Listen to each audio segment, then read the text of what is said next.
Hey everybody, how's it going? Another glorious day in the power saw shop. Still no baby, friends. Thank you to everybody that's taken the time to ask whether there's a baby. No baby yet. We are waiting. It's weird, eh? You're like, you get pregnant, you get excited, and then there's usually some problems or worries. You guys know the deal. Most pregnancies aren't smooth sailing, but I guess some are. And then you're waiting, and then boom, you're past the scary part, and then it's like, now we're just waiting, friends. Mama Bear is good. She's getting tired. She's been, I'm not going to give you my wife's age, but she's close to my age. She has been an absolute trooper, friends. Just doing what she's supposed to do, eating right, trying to nap where possible. She's still trying to do laundry and all kinds of stuff, friends. My wife is an incredible woman, so I'm lucky to have her. Anyhow, so yeah, the bench is kind of messy. We're jumping in and out of here as we can. I like to be close to my wife right now because who knows what's happening, right? So today what we're going to do, since we put this bottom end together, now friends, this thing's smooth. I wasn't sure about this bottom end. It felt funny, and it was actually rubbing on the gasket. So I cut the gasket and now it's fine, okay? So smooth as glass. So what I want to do today, friends, is just get my basic timing numbers for Hogan's saw here. I'm not sure where we're starting here.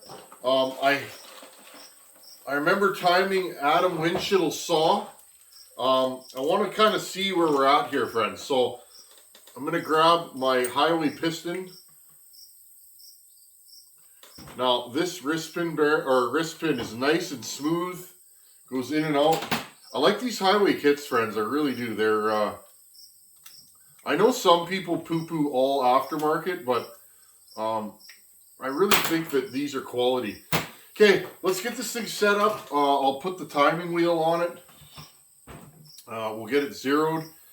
I'm at bottom dead center right now. We'll get it zeroed, friends. We'll put the timing wheel on. Let's see where we're starting with this. That's the main thing for me. I need to check my squish. That way, if there's any squish issues, I need to know before I start porting because I might have to adjust the squish on my lathe. Okay, friends? So, I'm probably going to use my lathe on this build. I'm not sure yet, but I want to see where the numbers end up. Now, I will be using my lathe only to lower the cylinder, probably to adjust blowdown, not to jack up the compression. I will get some compression with that, but right now, I just want to see where it is. Okay, let's get back to business here and let's get this all set up. Okay, I just got to find my bolt. Where's the bolt? Oh, friends, we're having one of those days. Give me a second. I got to find the bolt for here. Okay, you guys know the deal. Okay, bottom dead center. I'm going to grab my piston, make sure it's all clean.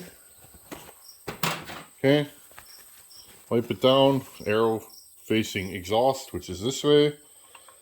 Oh, I probably should have put this in the other way. Oh well. I'm going to put this in from the other way. There we go. One note, I am replacing the wrist pin bearing on this saw. Because we had a wrist pin failure before, I don't trust the old wrist pin bearing. Okay, here we go. Put this down. I like to show this for the newcomers. Welcome. This is how you zero your timing. Okay, I'll put that at bottom dead center. Here's top dead center. Turn your light on for you guys here. 180 is bottom dead center. Okay.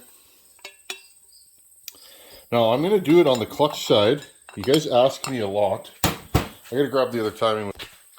I always forget about that. This one has a different size hole bored through it. I have 2 timing wheels and 2 setups now, friends. We're getting real technical. Okay, so I want bottom dead center, more or less at the top, and then I'll put my pointer wherever I decide it needs to go. Interesting. I've never had it too heavy that it wants to tip. So this is, friends, I usually never do it from the clutch side, and I guess this is the reason why. Look, it wants to tip. This timing wheel's thick and it's metal. Hold on, I gotta secure this somehow. Okay, friends, all I did, I put the flywheel on right here. Flywheel and timing key. And it works. Now again, I don't usually time on this side. I don't know why. Probably because they tip over. But I've been asked like a million times, hey, can you time it on the clutch side? I like the clutch side. So I'm like, sure, we'll climb her on the clutch side this time. I'm easy to get along with. You guys spend your time here. I'm always willing to accommodate. Okay, bottom dead center, right here. I don't know if you guys can see my timing mark is right there. So we're close. Okay, friends. Now all I'm going to do, I'm going to grab 2 bolts, put the top end on. Okay, and all I do, cylinder, 2 bolts. I don't use 4. If you want to use 4, by all means, use 4. 2 is enough, I find, for me. Again, friends, this channel will never be, you have to do it this way. That's not the intention. This channel is just about what I do. And if you guys enjoy working on power saws and you want to learn, then this is how I do it. Just checking something here, friends. Okay, we're good. Just making sure. I guess the bolt was fighting me. Okay, so 1 bolt here. I had to take the bolts off. 1 bolt here, 1 bolt there. Okay. Let's knock them down. I'm excited. Every time I build a 266, I'm excited. They can be a pain though. A lot of seals and gaskets in this era of saw. Okay, turn this over. Again, let's make sure that there's no issues. Make sure nothing's hitting. Now, I've never had that happen with a kit from Wolf Creek, but you never know. Okay, first thing I want to do is measure the squish. Okay, piece of solder. I'll measure it in the front just to see.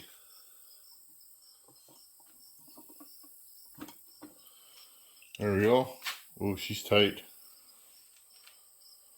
I remember the last one I did. I don't know if you guys can see this. The last one I did was really tight too.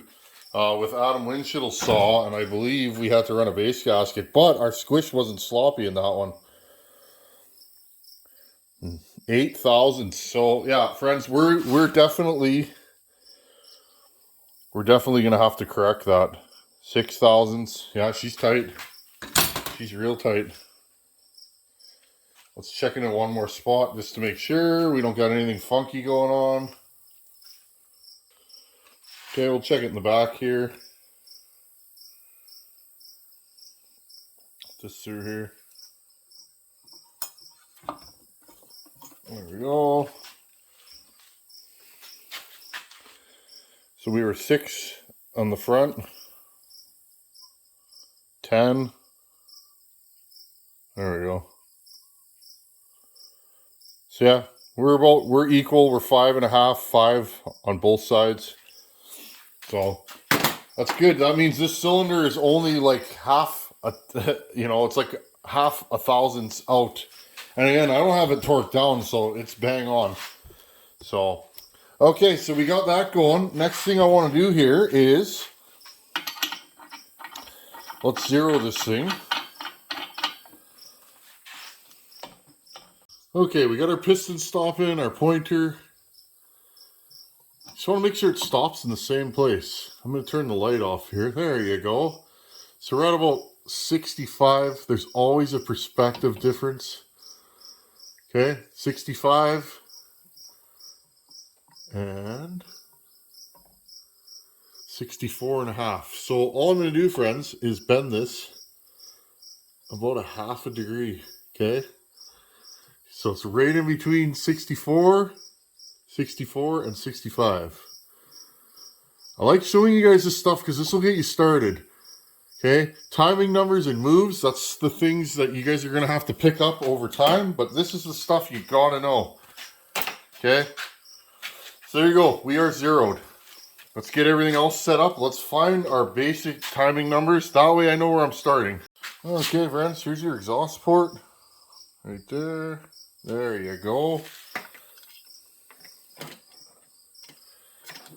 Put the put my scope in there so that you guys can get some light. You guys can see the first ray of light is, you can see the light coming through, okay? I'm gonna spin this around, show you guys the timing numbers of how we're starting.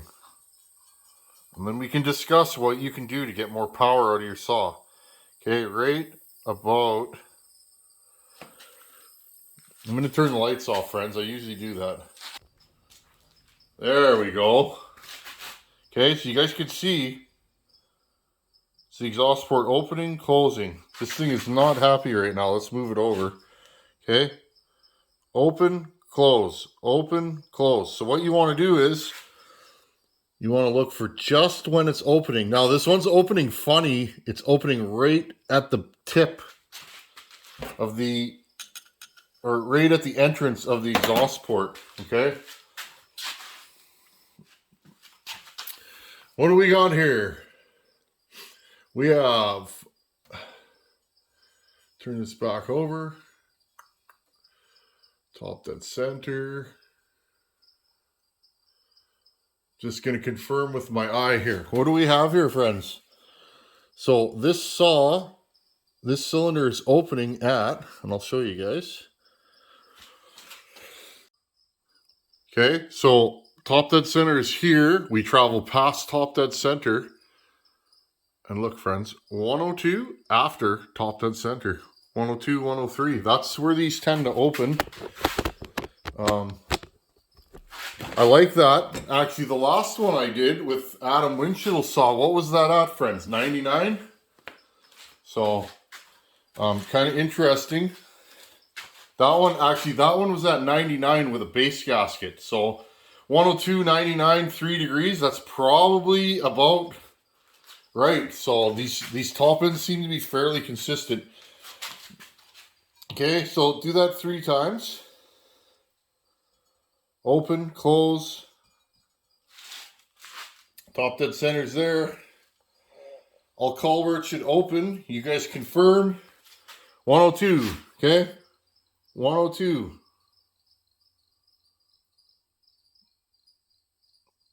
Right about there. Yeah, so that's about where we're at. 101 and a half, 102. Now let's check the transfers.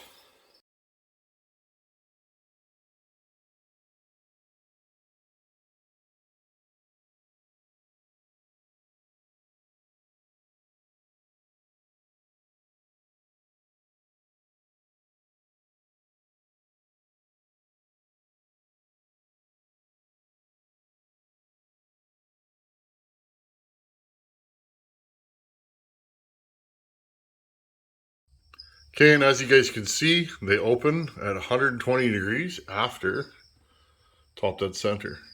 Not bad. I'm happy with that. Okay, now let's do the intake timing. Again, pushing it in the direction of travel. Right about there. Oh, and she moved on me. Hold on, friends.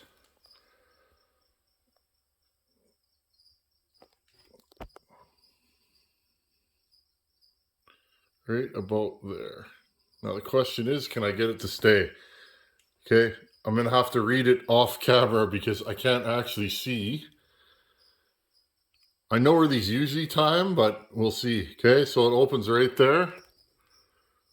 What do we got here? I'm going to look through and we'll get it with the camera. You guys will get to see it before me. Okay, what do we have here? It opens right there. So what do we have? 70.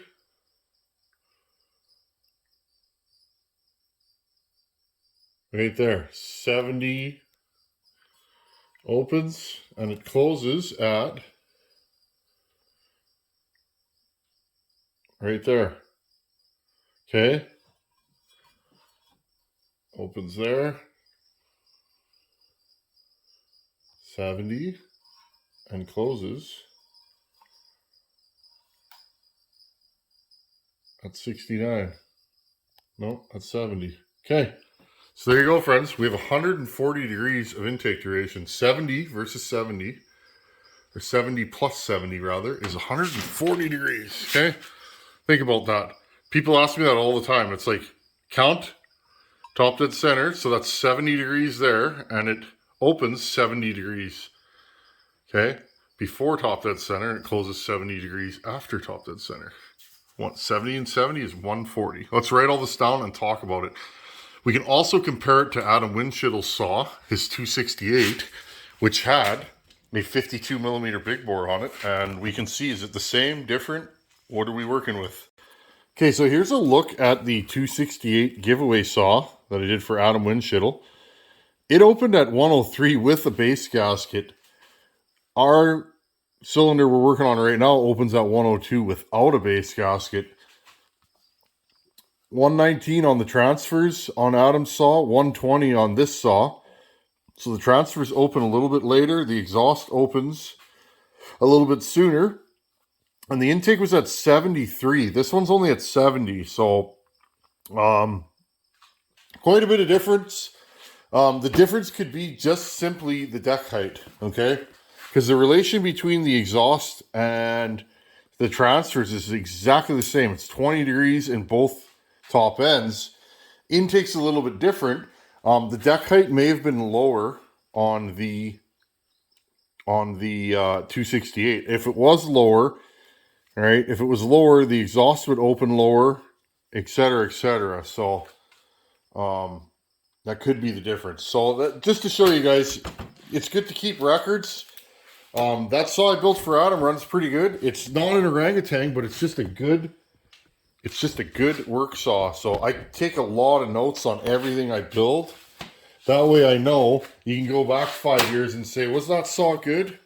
And again, friends, most of the saws I've built on this channel, I still have. That's the beauty.